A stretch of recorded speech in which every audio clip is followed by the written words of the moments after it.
Hi everyone, this is Evan from Enlightened Workshops, and I wasn't planning on doing this video today. I guess this is part 4 of a 4-part series. It was supposed to be a 2-part series. I woke up just kind of miserably depressed, and I figured, wouldn't it be awesome to sort of walk through that with you? As you can see, it's like my hair is my hair is so short, it's hard for it to be a mess. I haven't shaved and haven't showered and all that stuff yet, and so it's like I'm coming to you raw. Plus, I have a little propeller head here. But I just wanted to sort of share that process with you of how do I walk through this when this is happening, when something like this is coming up. Because I'm sure there are people out there, if you're looking at this video, you probably have some kind of passing interest in depression, or you have it yourself and you wake up some days like this.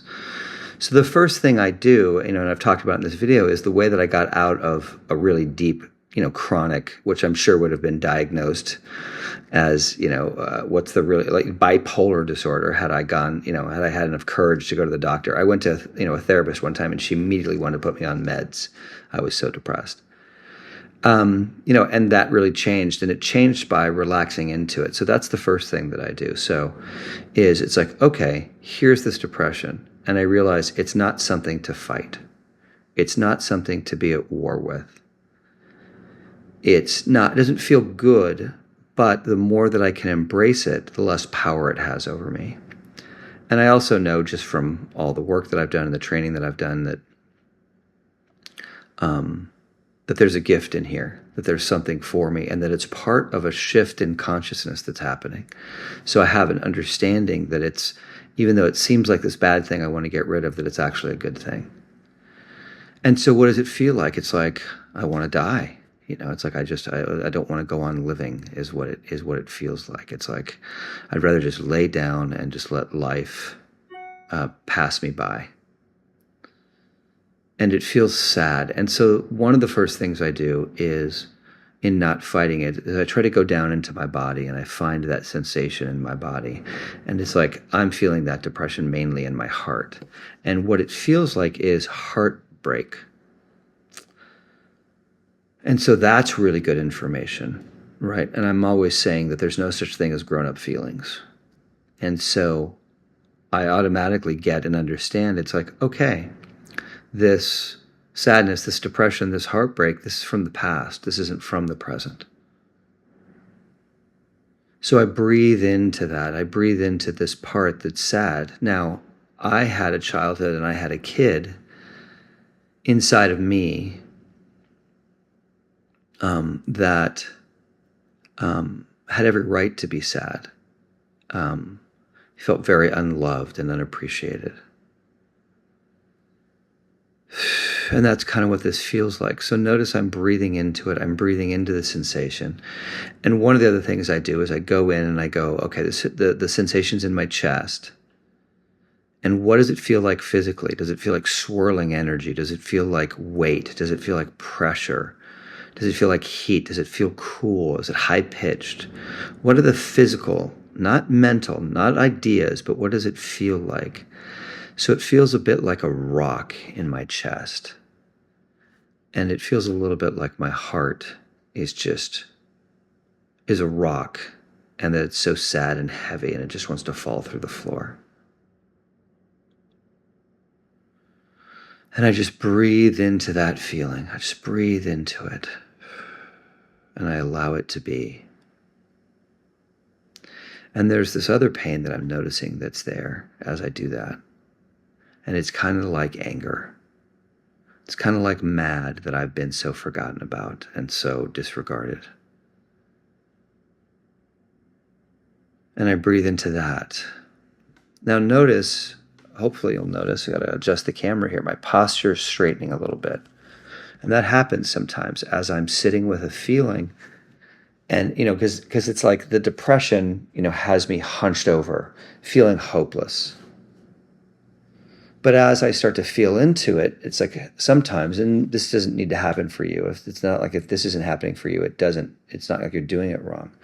But I notice that I start to come into, as those parts are being recognized and acknowledged, those muscles that are so cramped and hunched over like this, I'm so sad, start to relax and open up. So there's an opening that's happening even as I'm being with this thing, this heartbreak.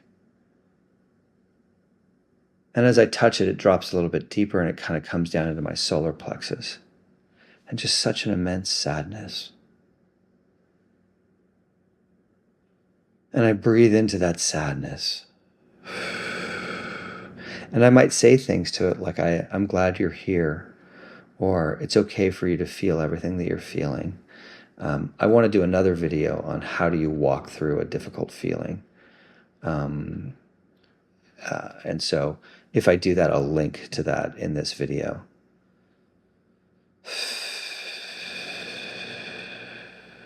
But so this being with, this is very different than what we do in our culture. We don't do this. We run away, or we try to fix. We go see a therapist. We say, get me out of this feeling. Or we call somebody and, or we go work out or something. And it's like there's so much power that we don't realize this is a block. And this is an ongoing block. And as we breathe into the block, what we're doing is we're bringing God consciousness in, and it starts to dissipate that energy.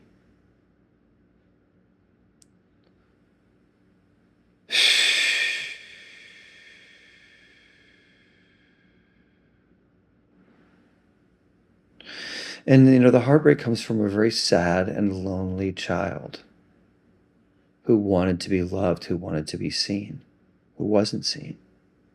And is just miserably heartbroken about it. And what's happening here as I'm bringing my consciousness to that part is it's being healed, it's being seen. So the opposite is happening. It's not being forgotten about now. Now it has my full attention. And, just as an FYI for all of you, it's like so much of it, we want to get love from other people, but we don't want to do this for ourselves. We don't want to recognize ourselves. And that part is just so thirsty for love from others. But when we give to ourselves in this way, we start to feel seen and we start to feel heard. And so really it's something we need to do for ourselves, not to try to get from other people. So I keep breathing, and then I can let it talk. That's a very powerful thing, to start to feel and connect to that pain. And it'll say something like, I'm all alone and I don't want to be alone. How come I'm all alone? How come there's nobody here for me? How come nobody loves me? How come nobody cares about me? Why am I all alone? I'm scared to be all alone.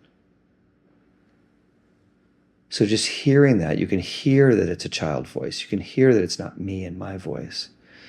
And so this pain happened way back when, but by coming to it now in this way, I am at the maximum point of leverage, I call it.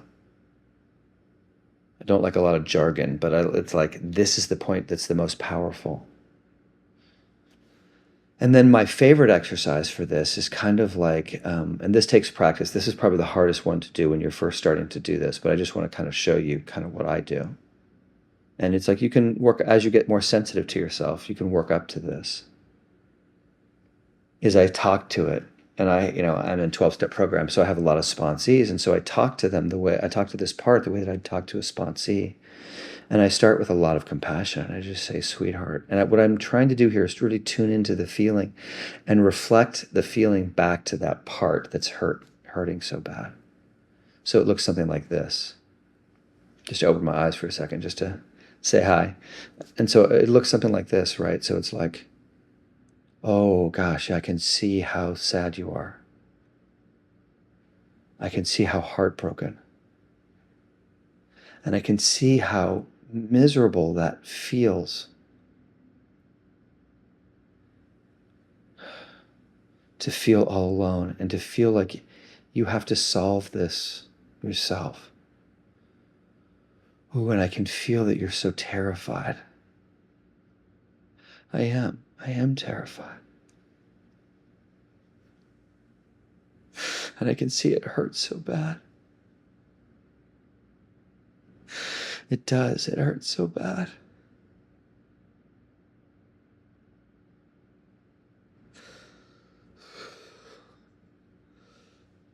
So I don't want to spend the whole time, going all the way into it and stuff. But this is how I would approach this. And just in doing this here with you, I feel a lot lighter. I would say, I think I shared in one of the earlier videos that, this would probably take me an hour or something to really get all the way through this and get back to where I've walked through it. And now I'm kind of like normal. It's like already now I can go out now, I can feel it, and I can be a lot more productive and proactive. And I might spend more time with this. But also, it's also good just to let this feeling be. So this is this practice here of non-resistance, of not fighting it, of not, of, like it says in 12 steps, we cease fighting anything or anyone. So I'm not fighting anything, I'm allowing. So I don't know if that was helpful to you. If it was, I'm glad. Like I said, I'm going to do another video about all the sort of cues that I have to how to walk through a painful emotion. So that should either be back there in the video or here or somewhere in the links below. Anyway, I'm glad that you checked this out, and I hope it helps you to make friends with your emotions. Have a good one. Thank you.